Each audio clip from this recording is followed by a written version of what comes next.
Hi there.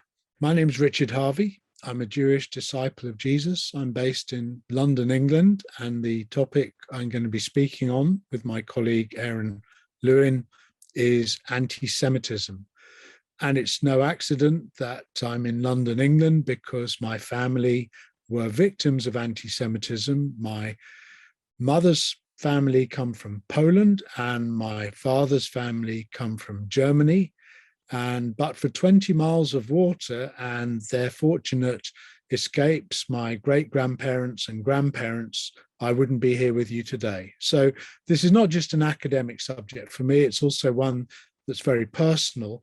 And certainly as a Jewish disciple of Jesus, I'm really praying that you will benefit from this seminar because it should help you as a Christian to show the love of Jesus to Jewish people as you combat racism and prejudice.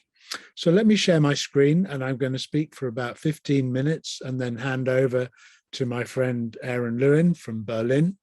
And my topic is anti-Semitism. It's not an easy topic to define, so I'm going to briefly look at some definitions, then the history of anti-Semitism, where it's occurred geographically, the different forms it takes, look at some of the explanations, both human explanations, theological explanations, spiritual explanations. And my friend Aaron is going to take over and really give us the practical insights on how we can respond to anti-Semitism today, and also look at some of the resources. So anti-Semitism is a difficult, slippery term to define. And yet, if we're really going to talk seriously about it, we have to know something about its definitions. And Kenneth Marcus, in his book, The Definition of Anti-Semitism, a whole book on the topic, says this: if anti-Semitism is to be addressed, it must first be explained. And if it is to be explained, it must first be defined. Since at least 1879, the term anti-Semitism has been repeatedly, variously, and contradictorily defined and redefined in scores of lexicons, encyclopedia, and other reference works, as well as scholarly books and monographs.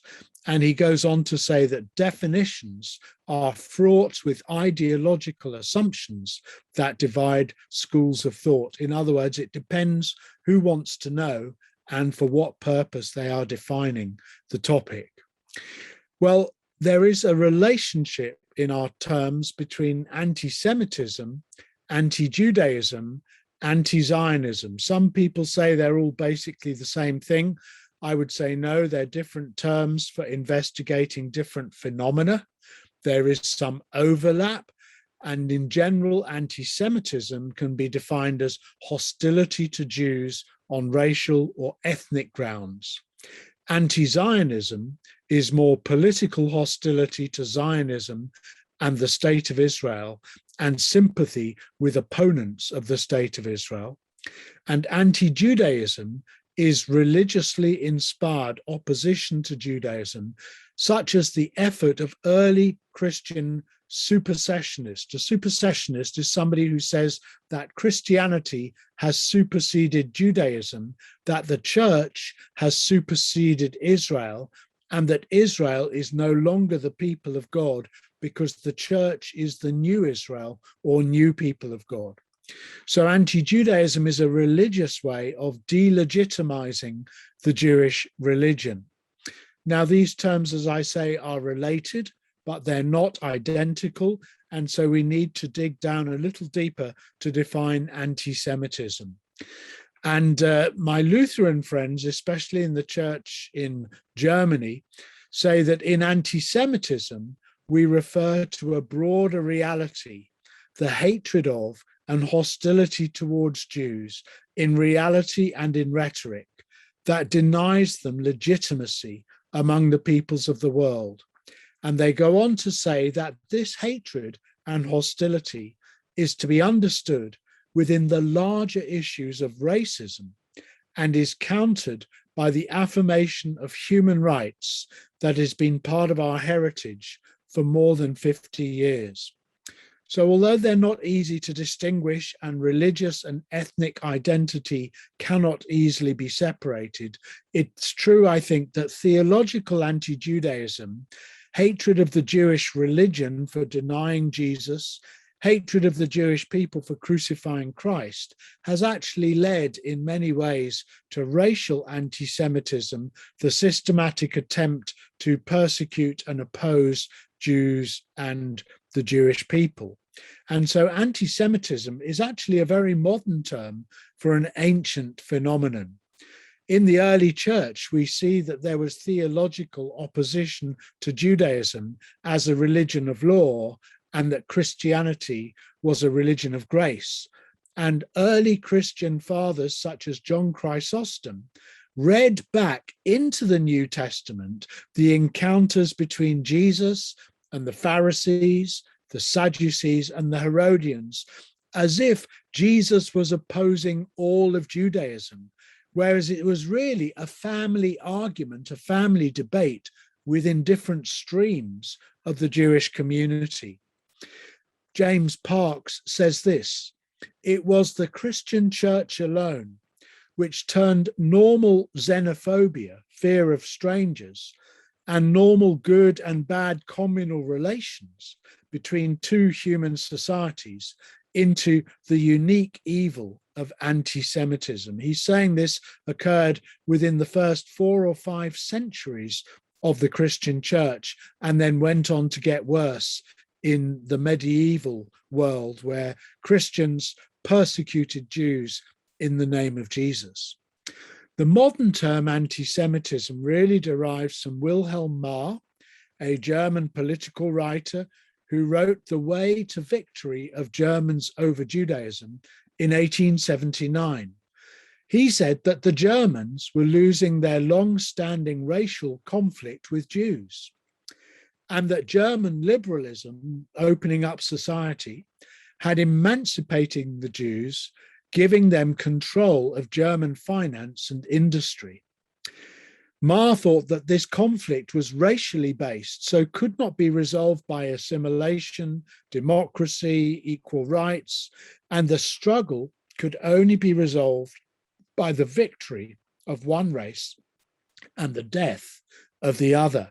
And so he formed the League of Anti-Semites, or the Anti-Semitic League, to combat the alleged threat and advocate and force, and he advocated for the forced removal of Jews. Now, in his time, he was not that successful, but of course, Adolf Hitler came along, and in his book, Mein Kampf, and in his program for the extermination of the Jews as the answer to the Jewish question, picked up on the ideas of Wilhelm Marr, Richard Wagner, and others, and was able to put into practice this program of anti-Semitism. So when we define anti-Semitism today, it's useful to use the working definition of anti-Semitism of the International Holocaust Remembrance Alliance. This is not a legally binding definition. There are some people who take issue with it, but you have to have some sort of definition. And in general terms, I think we can work with this and say, as they say, anti-Semitism is a certain perception of Jews, which may be expressed as hatred towards Jews, rhetorical, that's in speech and word, and physical manifestations of anti-Semitism are directed towards Jewish or non-Jewish individuals and or their property, towards Jewish community institutions, synagogues, buildings of study, Jewish hospitals, etc., and religious facilities, particularly synagogues and yeshivas, places for Jewish learning. This definition is very broadly used and broadly accepted. It's not perfect. They give plenty of examples and illustrations, and they say that manifestations might include the targeting of the state of Israel conceived as a Jewish collectivity. Of course, 23% or more of Israelis are not Jewish. They are Arabs, Christians, or others. Criticism of Israel similar to that leveled against any other country cannot be regarded as anti-Semitic. It is entirely legitimate to criticize the activities of the government of Israel, just as it's legitimate to criticize the activities of the government of Great Britain. However, when you make that a target for attacking the Jewish people as a whole, and saying, for example, that Israel is purely a Jewish state, which is not, you're actually going beyond what is acceptable. And this is what some people have done in their cartoons, their caricatures, and in their portrayal of the state of Israel. As Jewish people, we're very sensitive about this, even if we don't live in Israel. But we're really more interested, I think, in the specific acts of anti-Semitism, which are on the increase all the time. This is the local shops in Hampstead, North London, near where I live, and the synagogues and shops in North London were daubed with anti-Semitic graffiti on Hanukkah, the Jewish festival that occurs around the time of Christmas. Anti-Semitic acts are criminal when they are so defined by law, and if they're Jewish people who are the targets of these attacks, that is an anti-Semitic attack. An anti-Semitic discrimination is the denial to Jews of opportunities or services available to others and is illegal in many countries. These anti-Semitic acts are often violent. There was an unsuccessful attack on the synagogue in Halle in Germany. There have been many attacks on synagogues in France, attacks and vandalism on synagogues in the United Kingdom, in Ireland, throughout Europe. These attacks are on the increase, physical attacks on property and also on people. I don't have time to discuss the whole of Jewish history, but if you look at the PowerPoint, download it, here's a chart, and it shows you all the situations where the Jewish people were a minority living amongst majorities who often persecuted them simply because they were Jewish. In the early church, the heretic Marcion said the Jews don't worship the God of Jesus, the God of the New Testament. Augustine said Jews should be left alive, they shouldn't be killed, that they should be left alive to wander the earth and suffering as a perpetual reminder of their murder of Christ. And John Chrysostom said that because the Jews rejected the Christian God in human flesh, Christ, they therefore deserved to be killed. And this teaching was put out in encyclicals, in laws, in restrictions of Jewish freedom.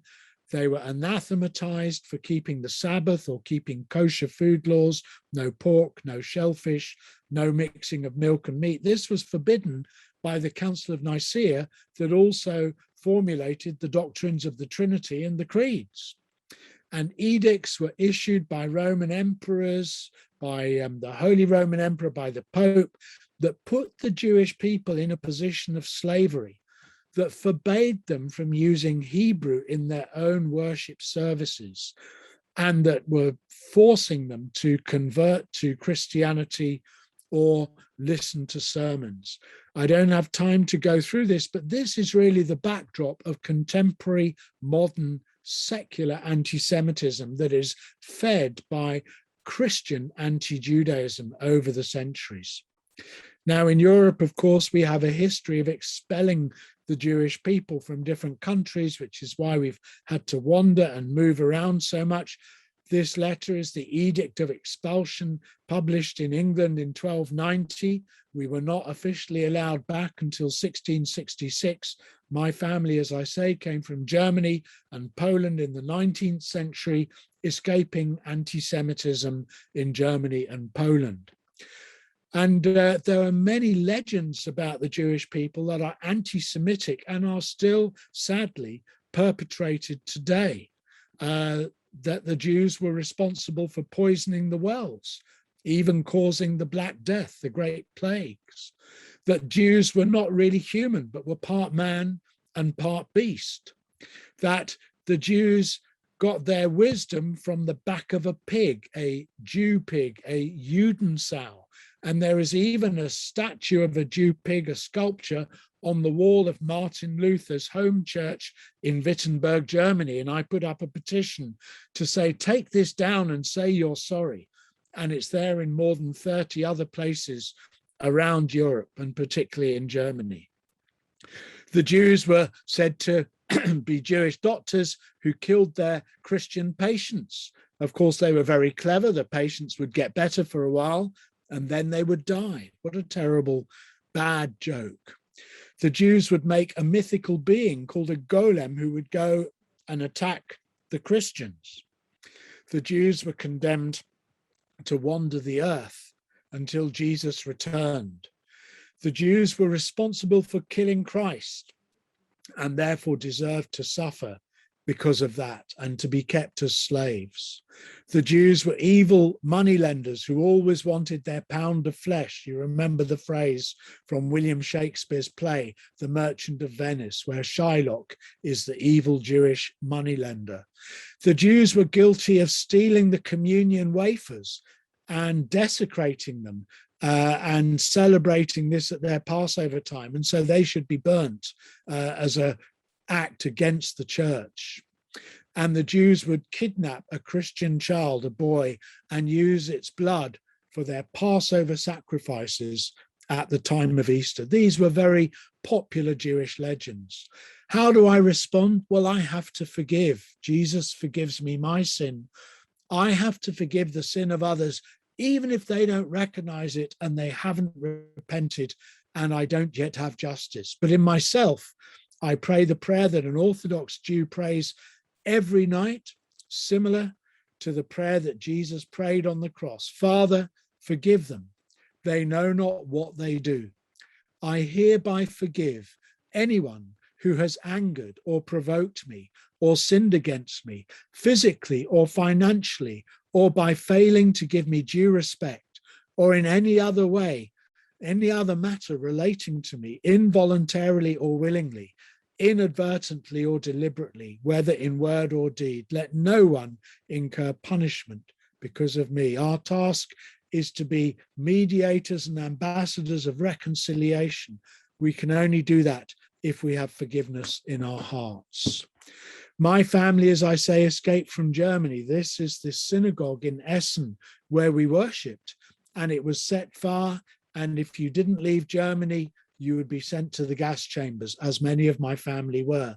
But I'm so grateful to God that my great-grandfather, Richard, I'm named after him, Richard Hirschland, was able to come to Britain, as was my mother's father, Elias Weiss, and our families settled in Britain, where we were warmly welcomed.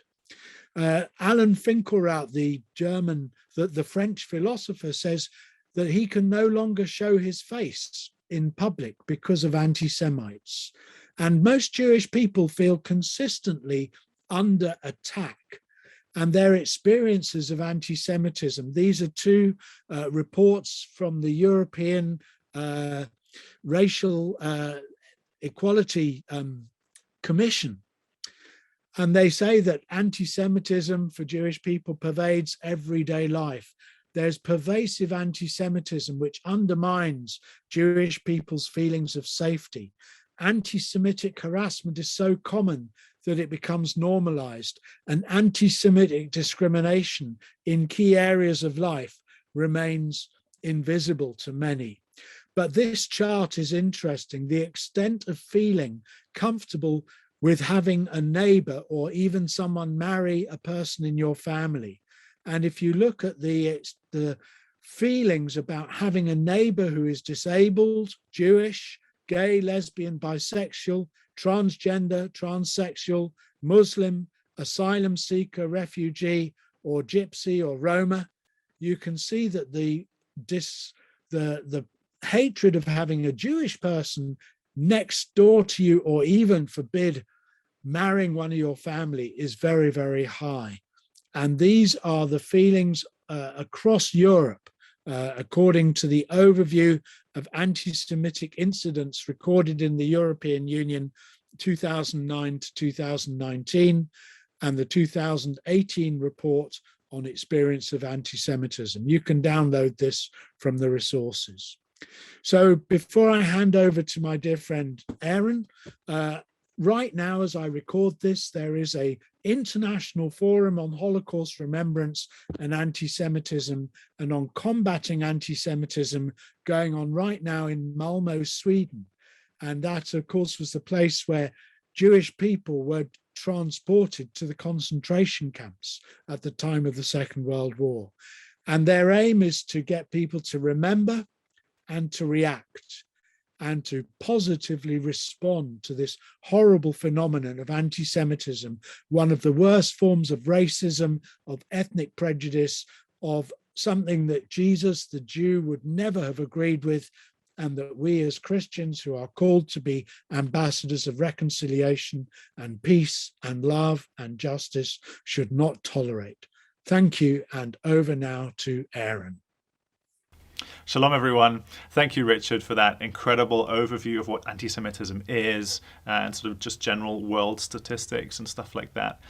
We're now going to look at a specific case study, and that's going to be of Germany. So my name is Aaron Lewiin, and I work with Jews for Jesus as the Germany director, and we're based out of Berlin. And we experience anti-Semitism on a regular basis. We come into contact with it in all sorts of different forms and all sorts of different ways. Just some statistics to start you off. In 2019, there were 2,032 reported cases of anti-Semitism. This was the highest number in Germany since 2001. That's according to Statista.com. And in 2020, it rose to 2,275 cases. So in 1 year, again, we went above the most recorded rate since 2001, which is very, very troubling, very worrying that anti-Semitism in Germany is actually increasing. It's not decreasing. In 2020, there were 59 violent attacks on Jewish people. That's again according to Statista.com. This is not just any kind of anti-Semitism, this is actual violent attacks. So as you can see, the Jewish community here is a little bit under threat.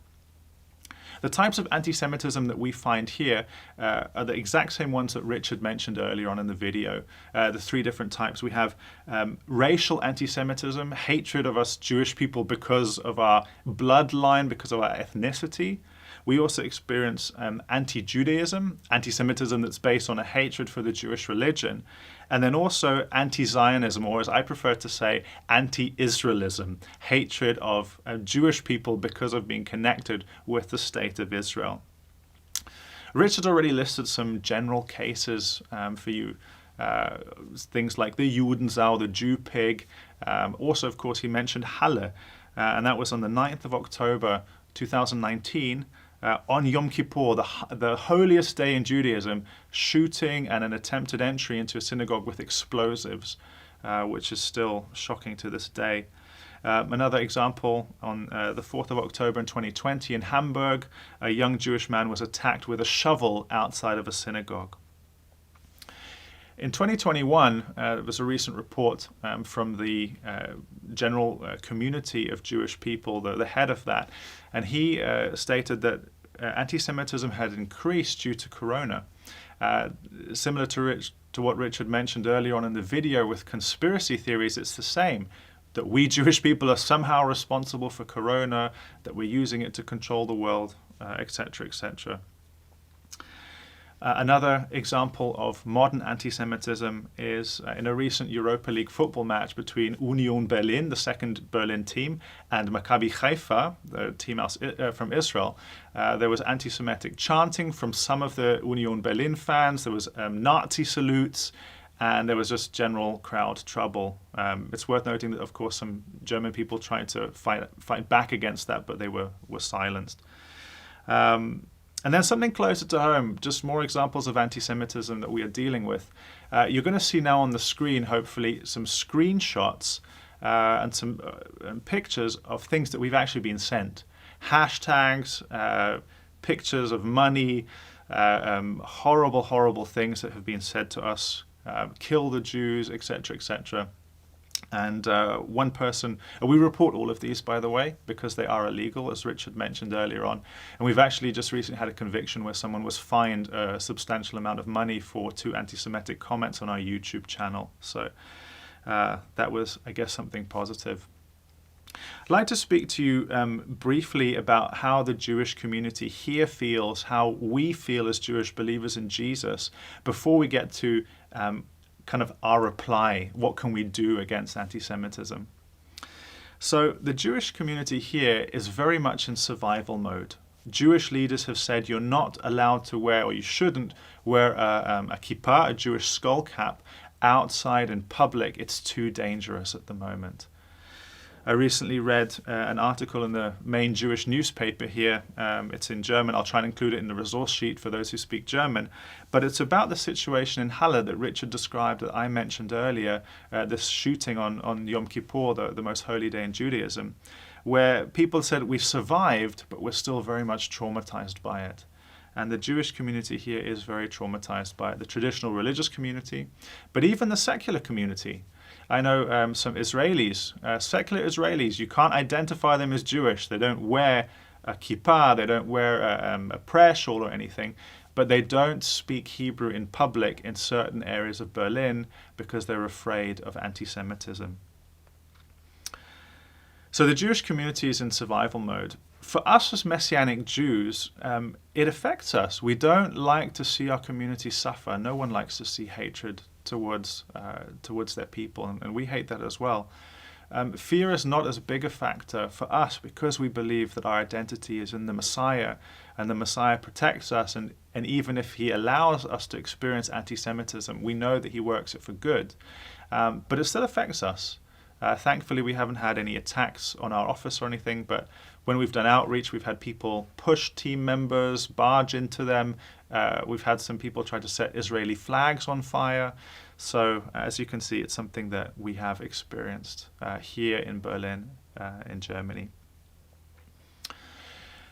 I'd like to touch on one aspect of anti-Semitism that I think is very important and that I experience on a more regular basis, and that's anti-Semitism from Christians. And that might surprise you, it might disappoint you, but there are many Christians here in Germany and also worldwide who just have some kind of a form of latent anti-Semitism. It's not active, it's not a real hatred of Jews, but it can be a mistrust or an ignorance, which then expresses itself in a bad way. So just some examples. Recently I was asked by a Christian friend of mine here in Germany if we were bankrolled as a ministry by wealthy Messianic Jews. The assumption being, of course, that Jewish people are all wealthy and that we, print money in our basement or who knows what. And so therefore we can afford to survive as a ministry. I've had people ask me who have obviously listened to conspiracy theory teachers on the internet, who've asked me, I just had just the other Sunday, someone said to me, what is your position on the Edomites from the Bible? And it was clearly asked with a bit of an edge. I said, well, what do you mean? She said, well, actually, you can't tell me, can you? I said, I don't understand what you mean. She said, well, I was listening to this teacher that was saying that the traditional Jewish view of the Edomites is that they represent the Gentiles and that Jewish people want them to be eradicated, which, of course, is not mainline Jewish teaching at all. I'd never heard it before. So we get these sentiments now and again. Very often we're the only Jewish people that Christians meet, which is very, very sad. A lot of it has to do with ignorance. So we can talk about that later on how to combat that. Of course, there's also anti-Israel sentiment that we come across on a regular basis, where people assume that we agree with the Israeli government and support the Israeli government with everything, which is obviously not true. So in these closing minutes, I'd like to get to our response. What can we do against anti-Semitism? But first, I'd like to ask you a question. How do you feel listening to all of this? What's your initial response? Is it anger? Is it sadness? Is it maybe just ambivalence? Like, okay, you struggle, but other people groups struggle as well. What is your response to anti-Semitism? I think it's very important to have a good starting point. So I've got here a list of various different steps that you can take to deal with anti-Semitism that you see. So firstly, stay informed on current events in the Jewish community. Maybe it means reading some Jewish newspapers. Don't just listen to the anti-Semitism that makes the headlines. Every year there are hundreds of other cases where people do not report them. And so anti-Semitism is actually more important, and the figures are higher than the ones I quoted at the start of this talk. Talk about what's happening with people that you can positively influence. Be an influence in your church. Get people to stand up against anti-Semitism, to not make those Jewish jokes, which of course maybe they're funny, but it portrays a misunderstanding, a stereotype of Jewish people, which is not true. Check your own biases. We all come from different backgrounds. We all are influenced by society, by our backgrounds. Check your own biases. Maybe you have an own bias towards the Jewish people. Or maybe you're so pro-Jewish that your bias is against anyone who would to criticize Israeli politics. Check your own bias. Try and make sure that you are as unbiased as possible. We can also remember that God has preserved our Jewish people in the past, and he will do in the future, because that is his promise. He has promised that many times in Scripture. There's wonderful verses in Jeremiah where the moon and the stars and the sun will not cease, and as long as the Jewish people is around. Fantastic promises. If the Lord moves you to do so, you could consider giving to Jewish causes. There are many organizations, Jewish and non-Jewish, that try to stand up and combat anti-Semitism. Maybe that's something where you feel that you have a heart to give towards.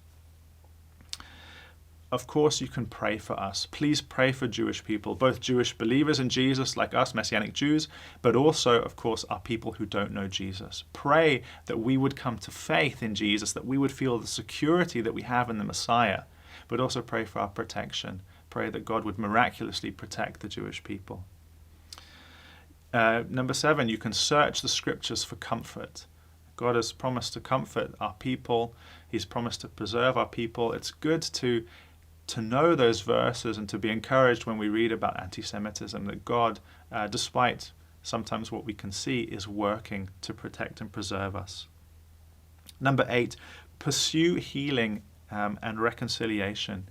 We as believers in Jesus are peacemakers.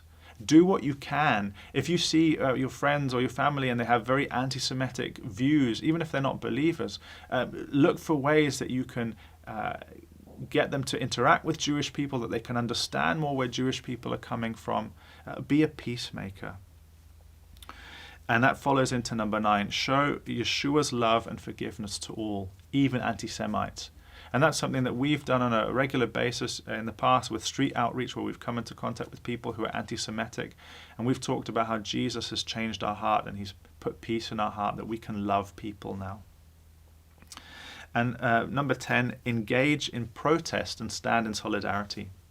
There are many protests here in Berlin, in Germany, against anti-Semitism. Maybe there are in your country and in your city. Or if there aren't, maybe you could organize it. Maybe God would put it on your heart to be in touch with the Jewish community and organize something in that way. So there are a number of responses that you can have. Those are just some ideas. We've got 10 ideas of something that you can do to respond. But we would also love to hear your input. How do you respond personally to anti-Semitism? What can you do in your context and in your situation? Anyway, on behalf of Richard and I, thank you so much for listening, and thank you for standing side by side with us as we proclaim the gospel to Jewish people and non-Jewish people, and thank you for standing up against anti-Semitism. We really appreciate it, having allies to stand with us. So God bless you, and thanks again for watching. Bye.